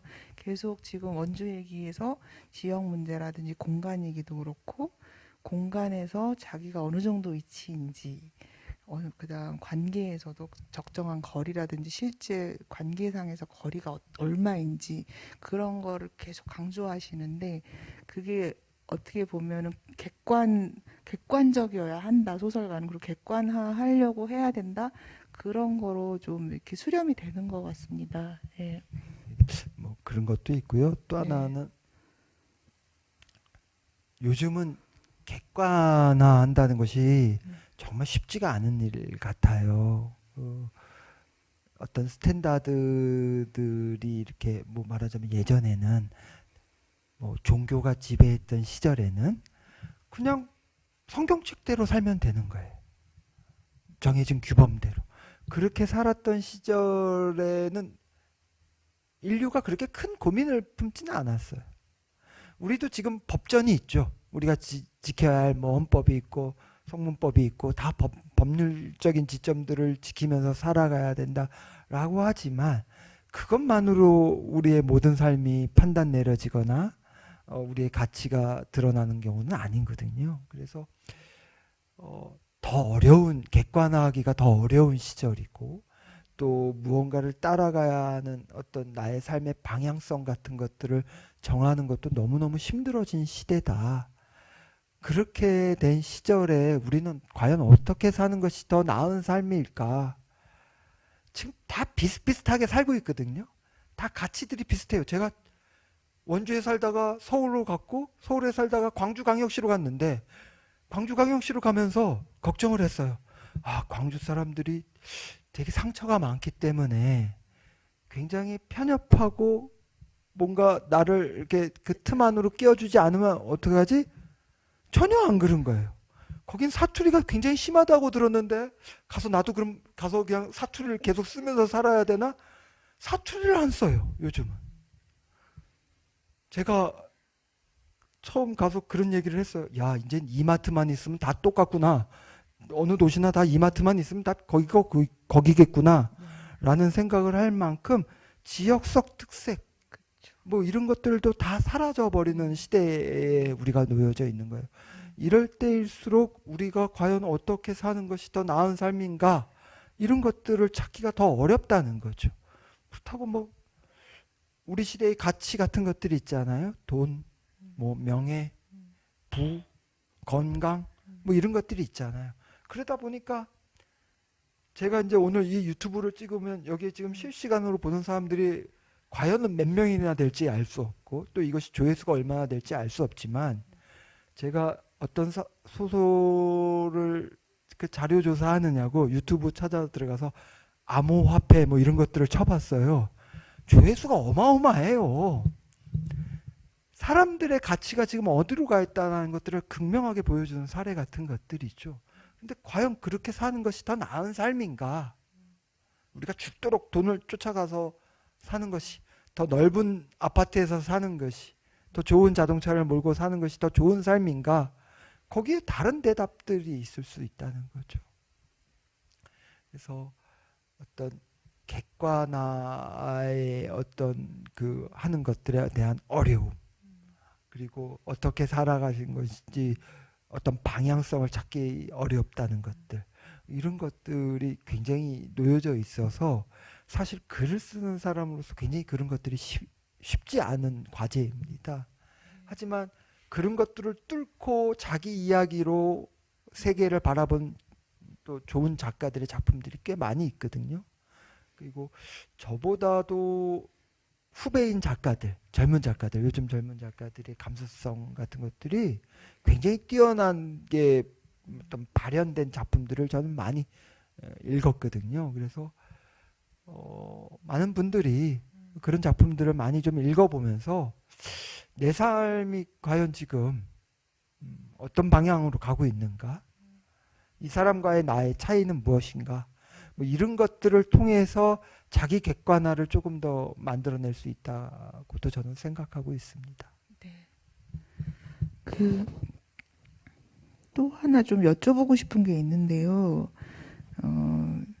그 첫 소설집 최순덕 성령 충만기 이거 표제작 단편도 그렇고 뭐 누구에게나 친절한 교회 오빠 강민호, 그다음 목양면 방화 사건 전말기 이런 거 보면 어 뭐 기독교, 카톨릭 아무튼 그거를 상징으로 뭔가 사용하거나 그런 모티브들이 되게 많이 나오잖아요.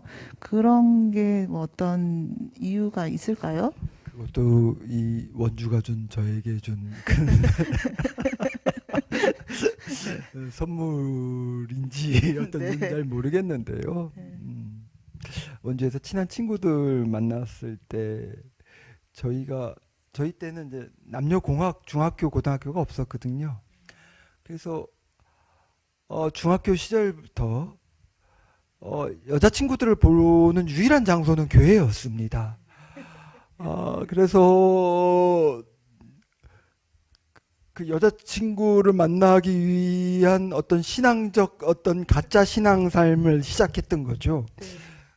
제가 그러다가 세례까지 받았는데요. 아, 네. 여기 영광교회를 다녔습니다. 오랫동안. 네. 아주 지금은 굉장히 큰 교회가 됐지만 네. 제가 다녔을 때는 여기 원주 의료원 옆에 아주 작은 교회였는데 그쪽에 가면 제 또래 그 여자친구들이 꽤 많이 나왔어요. 그래서 그 여자친구들한테 잘 보일 수 있는 유일한 방법은 아주 신앙심이 깊은 모습을 보여주면 됩니다.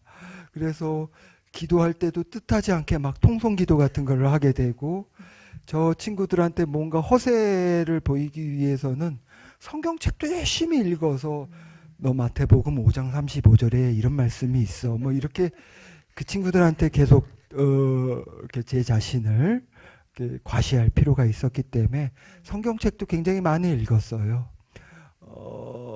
그래서 그런 것들이 알게 모르게 영향을 네. 많이 미친 것도 있지만, 네. 또 하나는 작가에게 있어서는 이 기독교적인 선악의 구분법 같은 것들, 이분법 같은 것들이 굉장히 그 넘어서야 할 커다란 허들과도 같은 것들입니다. 세상을 그렇게 단순하게 선과 악으로 구분 지을 수 없는 행위들이 너무 많잖아요. 네. 우리 안에도 막 선악이 막 뒤섞여져 있고 내 안에 어떤 지점들을 꺼내보면 굉장히 추악한 모습들이 많이 있죠. 그렇지만 지금 이 세계를 지배하고 있는 어떤 세계관 중에 중요한 세계관 중에 하나는 바로 그런 기독교적인 세계관, 선악의 이분법에 어떤 놓여져 있는 지점들이 많죠. 요 경계들을 의심하고 회의하고 또 균열내게 만드는 것 중에 하나가 소설의 임무 중에 하나였던 것 같아요. 그래서 소설의 주인공들은 대부분 피해자인 경우보다 가해자인 경우들이 많습니다. 그래서 그 가해자들을 독자들이 심정적으로 이해할 수 있게 된다면 우리가 믿고 있었던 어떤 믿음, 어떤 규범 뭐 이런 것들이 조금 더 넓어지는 계기가 되는 거죠. 많은 선대의 위대한 작가들 또 지금 고전의 반열에 올렸던 많은 작품들은 바로 그런 시대의 규범들을 이탈하고 그 규범들을 조금 더 확장시킨 작품들을 썼던 작가들이었거든요. 그 저에게 굉장히 저는 이제 교회를 열심히 다녔고 다른 이유 때문이지만 네. 지금도 저희 아내는 열심히 교회를 다니시는 분이거든요. 또 가정생활의 평화를 위해서는 또 이렇게 교회를 가끔 따라가야 할 때가 있습니다. 그래야지 화평한 그 가정 생활을 유지할 수 있거든요. 그러다 보니까 어쨌든 굉장히 많이 접하는 어떤 세계관 중에 하나입니다. 그래서 그것이 소설적 소재 혹은 인물의 중요한 사상 뭐 이런 것들로 활용되었던 경우들이 네. 많이 있었던 것 같습니다. 예, 인물형도 뭐 많이 익숙하니까 거기서 많이 나올 수 있을 것 같고. 그, 어, 제가 읽다 보면 어떻게 이렇게 이야기가 끊임없이 나오지? 할 정도로 무슨 이야기 보따리 갖고 계신 것처럼 계속 이야기를 막 다양하게 만들어내시는데, 그거가 이렇게, 내가 투영됐다고 하더라도 자기가 경험한 것만으로는 그렇게 이야기 계속 만들기가 어렵잖아요. 그래서 그 이야기가 이렇게 어떻게 하면 그렇게 이야기를 계속 만들 수 있을까요?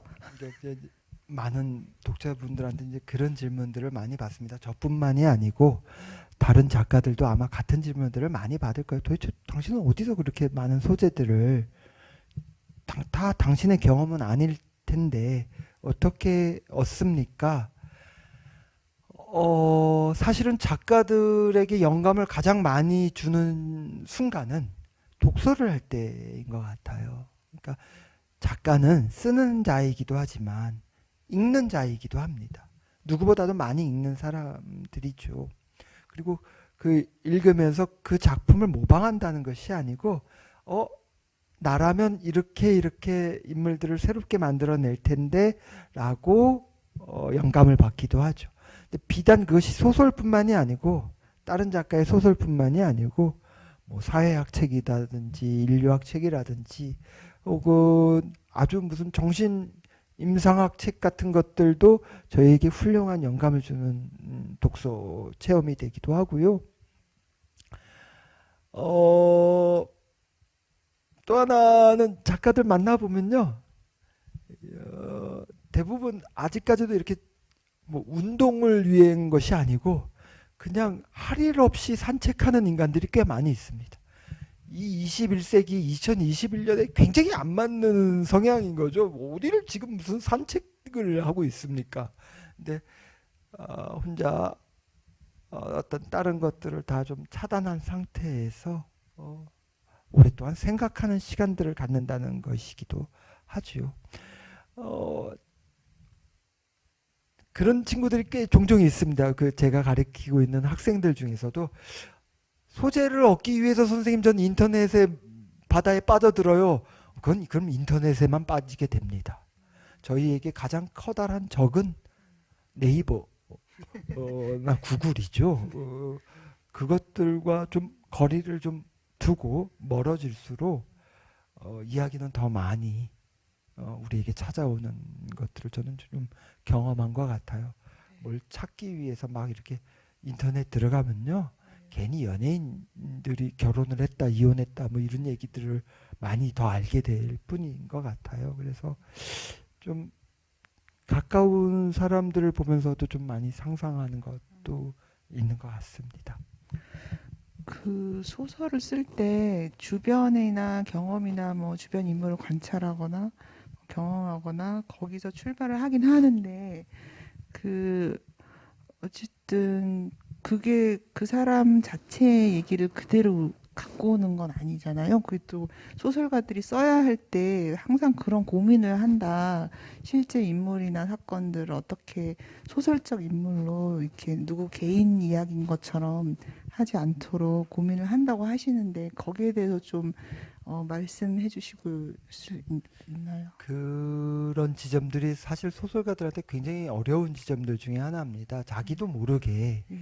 어떤 기존에 있는 모델을 그 모델이 행했던 어떤 사건들을 그대로 옮겨 쓰는 지점들이 좀 있거든요. 근데 그것은 저는 작가의 윤리의 차원에서 좀 다뤄야 할 문제들이고 그게 단순히 뭐 된다 안 된다로 나누어질 수 있는 문제들도 아닌 것 같은데요. 근데 저는 작가가 그런 측면을 쓴다는 것이 굉장히 위험하다는 것들과 그렇기 때문에 더 첨예한 윤리가 작동할 수밖에 없다는 것들. 그렇게 해서 기존의 인물들과 조금 더 완전히 다른 인물들로 재창조되는 지점들이 좀 필요하다는 것들. 이런 것들이 선행이 되어야 한다고 좀 생각을 하고 있고요. 저도 그렇고 다른 많은 작가들이 지금 좀 요즘 들어서 특히나 좀 고민하고 있는 것이 저희가 굉장히 주의하고 조심해야 하는 지점 중에 하나가 정치적 올바름에 대한 지점입니다. 그러니까 어떤 언어를 사용할 때 이것들이 혐오와 차별의 지점으로 작동돼서는 안 된다는 것들에 대한 인식 이런 것들은 분명히 있는데 자 그러다 보니까 우리가 쓰고 있는 소설들이 그런 혐오와 차별을 조심해야 된다 거기에서부터 주의를 기울여야 된다라고 하다 보니까 굉장히 교과서적인 이야기들을 쓰고 있는 걸 수도 있다라는 인식들이 좀 있어요. 우리가 무슨 EBS냐 무슨 교육방송이냐 뭐 이런 생각들도 할 수도 있다는 거죠. 자 그거는 한편으로는 우리 작가의 모습이 저 소설 쪽 인물에 지나치게 투영되었기 때문에 그런 거일 수도 있어요. 그러니까 나하고 가장 가까운 인물 이야기를 자꾸 쓰는 거예요. 그러니까 저도 지금 제가 지금 반성하고 있고 제가 좀 고쳐야 하는 것들 중에 하나가 자꾸 소설을 읽다 보면 야, 이건 이기호인데? 라는 생각들을 독자들이 하게 되죠. 심지어는 얘는 소설에 나와 있는 그 등장인물의 이름도 이기호예요. 그러다 보니까 어쩔 수 없이 작가 입구로 인물 이 등식이 성립이 될 수밖에 없는 거죠. 그 안에서 제가 할 수 있는 것들은 굉장히 정치적 올바른 어휘와 이야기들에 민감하게 쓸 수밖에 없다는 거죠.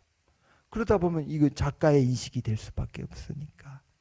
그러니까 조금 더 저는 요즘 들어서 드는 생각 중에 하나는 조금 다양하게 소설들이 분화되었으면 좋겠다. 우리 한국 소설들이 다 고만고만한 이야기들 좀 그런 것들이 좀 있어요. 우리나라가 좀 장르적인 어떤 그 다양성 같은 것들을 굉장히 보장해주지 못했던 그 문학적 환경들이 있었습니다. 왜냐하면 그것도 또 이해가 되는 지점들이 있어요. 왜냐하면 지금 한국 현대사가 막 이렇게 비극적인데 거기에서 무슨 장르적 뭐 다양성 뭐 이런 게 있을 수는 없었거든요.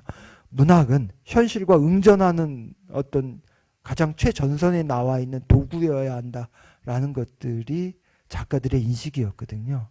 그러다 보니까 장르적 협소화가 좀 어쩔 수 없이 이루어졌는데 저는 요즘에 우리 한국 문학이 굉장히 그 외국으로도 많이 번역되고 있고 우리 원주도 유네스코 창의도시 이런 거 하잖아요. 원주시에 있는 어떤 공무원이 저한테 전화한 적이 있었습니다. 한 번도 만나본 적이 없는 공무원인데요. 느닷없이 전화해서 혹시 너 책이 번역돼서 외국에서 출판된 게 있니? 라고 물어본 적이 있었어요. 갑자기 왜 원주시 공무원이 그런 거에 관심을 기울이세요? 라고 물어봤더니 그 유네스코 창의도시 그 관련된 일 때문에 그랬던 것 같아요. 그래서 그런 이야기를 좀 나눴던 경험이 있는데 그만큼 한국의 문학들이 좀 많이 번역되고 있고 다양한 국가에서 읽히기 있는데 이런 시국에 우리가 조금 더 한국 문학의 다양성을 조금 더 갖췄으면 좋겠다라는 생각들을 좀 많이 하고 있고요. 실제로 우리 지금 젊은 작가들, 저보다도 훨씬 젊은 작가들이 그런 다양성의 모습들을 아주 보여주고 있는 것 같아서 저도 읽으면서 많이 공부하고 있습니다. 예. 잘 들었습니다. 제가 말을 너무 많이 네. 하죠. 한마디 던지시면 제가 계속 아닙니다. 말을 해가지고 아닙니다. 빨리 끝내셔도 됩니다. 그 질문이 예. 여기 해주신 분들이 있어서 이 질문 한번 답을 좀 들어보도록 할게요. 문예창 작가에 대해 궁금한 점이 많아요. 진학하면 어떠한 교육 내용을 배우나요? 이런 질문이 있고요. 그러니까 한꺼번에 하고 한꺼번에 답해 주시면 좋을 것 같아요. 외국 도서 중 추천해 줄 만한 책, 마음이 따뜻해지는 책이라고 가로해 놓으셨습니다. 그 다음에 소설가를 꿈꾸는 나이 많은 사람입니다. 소설에 대한 장르를 정해놓고 글을 쓰시나요? 이런 질문이 있어요. 마지막 질문부터 하겠습니다. 네. 뭐 소설을 쓰는데 아까도 말씀드린 것처럼 나이에 뭐 많고 적음은 중요하지 않은 것 같습니다. 우리가 요즘 뭐 꼰대라는 얘기도 많이 하죠. 나이가 많으면 꼰대냐? 그건 아니거든요. 젊은 꼰대도 굉장히 많거든요. 이 꼰대들의 특징이요. 다른 게 꼰대가 아닙니다. 남의 말을 귀 기울이지 않으면 꼰대예요. 그러니까 젊은 친구들 중에서도 이렇게 계속 옆에서 이 사람에게 이야기하고 있고 누군가 말을 하고 있는데 그 말들을 듣지 않고 있는 사람들은 꼰대인 거죠. 작가에게 그 꼰대는 정말 치명적입니다. 작가는 계속 남의 말을 들어야 되는 사람들 중에 한 명입니다. 소설은 자기 혼자 쓰는 것 같지만 혼자 쓸 수 없는 거이기도 합니다.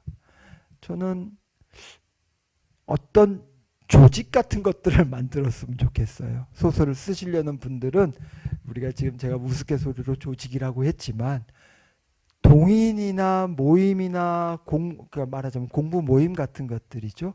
이런 시립 도서관에서 할 수 있는 가장 좋은 일들 중에 하나가 그런 모임들을 구성해주고 그런 모임들을 자꾸 그 지원해주는 일들이 도서관이 이제 해 나가야 할 일들 중에 하나라고 생각합니다. 지역사회의 도서관에서.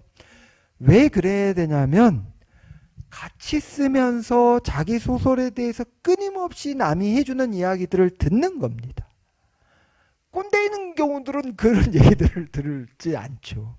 근데 그 이야기들을 듣고 자기 이야기들에 대해서 점검하는 것들, 그게 굉장히 중요한 겁니다. 소설에서는. 저도 작가지만 아직까지도 출판사분들과 끊임없이 대화하고 제 소설에 대해서 그 출판사분들의 조언들을 소중하게 받아들이고 있는 입장이거든요. 그러니까 아마 이거는 제가 뭐 30년이 되고 40년이 돼도 박경리 선생님도 끊임없이 그렇게 하셨으니까 계속 이어질 것 같습니다. 그러니까 나이 생각하지 마시고 어떤 장르를 정하거나 혹은 장르를 뭐 미리 이 장르는 안 돼 선입관을 갖지 마시고 자기가 쓰고 싶은 것들을 쓰시되 혼자 쓰지 마시고 같이 읽어주고 같이 쓸 사람들을 옆에서 찾아보시는 것이 굉장히 중요하다. 원주만 해도 분명히 있을 겁니다. 그것들을 찾아보시는 것이 좋다라는 얘기를 드리고요. 가슴이 따뜻해지는 외국 소설은 잘 모르겠습니다. 저는 가슴이 따뜻해지는 소설 별로 잘 안 읽어봤는데 얼핏 생각나는 것은 지금 일본 작가 중에 한 명인 오에 겐자부로가 있습니다. 그 노벨 문학상을 받은 오에 겐자부로의 소설 전집이 우리나라에 나와 있거든요. 약 한 25권 정도로 나와 있어요. 지금은 아마 절판되어 있을 수도 있지만 워낙 많이 나와서 그 헌책방 같은 데서도 쉽게 구할 수 있을 겁니다. 그 오에 겐자부로의 소설들이 대부분 따뜻합니다. 그 장애아를 실제로 키우면서 겪었던 일들을 썼던 이야기들이 많아서 제가 한 20몇 살 때 그 겐자부로 소설 읽으면서 굉장히 울었던 기억이 좀 납니다. 따뜻하고 아파서. 제 최애 소설가는 퀸터그라스라는 독일 작가입니다. 양철복이나 그 넙치나 뭐 이런 아주 중요한 소설을 많이 쓰셨거든요. 유머러스하기도 하면서 그 현대사를 어떤 통찰하는 시선, 아이러니 뭐 이런 것들이 굉장히 뛰어난 소설이라고 저는 생각하고 있습니다. 퀸터그라스 소설도 한번 꼭 읽어보셨으면 좋겠다는 생각하고 있고요. 문예창 작가는요, 여기서는 뭐 글쓰기의 기술을 가르쳐 주지는 않습니다. 사람들이 오해하고 있는 것 중에 하나인데, 문예창 작가에 가면 어떤 글쓰기의 기술을 가르쳐 주는 곳이다라고 생각하기 쉬운데 그렇지는 않고요. 글을 쓰는데 가장 중요한 것은 개인의 경험 혹은 개인의 세계관 같은 것들이죠. 그것들을 만들어주는데 도움을 주는 책들을 계속 읽힙니다. 그리고 아까 제가 처음 질문하셨던 처음 답변한 것들, 나이가 많은데 어떻게 할 것이냐, 그런 것처럼 같이 소설을 쓰는 사람들을 계속 만들어주는 겁니다. 그렇게 해서 계속 긴장을 불러일으키고 스스로 쓰게 만들어주는 역할들을 거기 있는 선생들이 하고 있는 거죠. 그래서 계속 끊임없이 관심을 기울이게 만드는 것들, 문학에 대해서 계속 끊임없이 문학을 접하게 만드는 것들이 한 사람을 문예창 작가라는 곳을 나와서 작가로 만드는데 굉장히 중요한 역할을 한다는 것들, 뭐 이런 것들을 하나 증명해내는 교육 기관인 거죠. 네, 알겠습니다. 그러면 이제 다른 질문 올라온 거 지금 없는 것 같아서요. 제가 마지막으로 마무리 질문으로 하나 짧게 여쭤보고 싶은 게, 그 악스트 올해 7, 8월호에 예술원에 드리는 보고, 도래할 위협에 대한 선제적 대응 방안, 문학본가를 중심으로 이런 소설의 단편 소설을 게재하셨어요.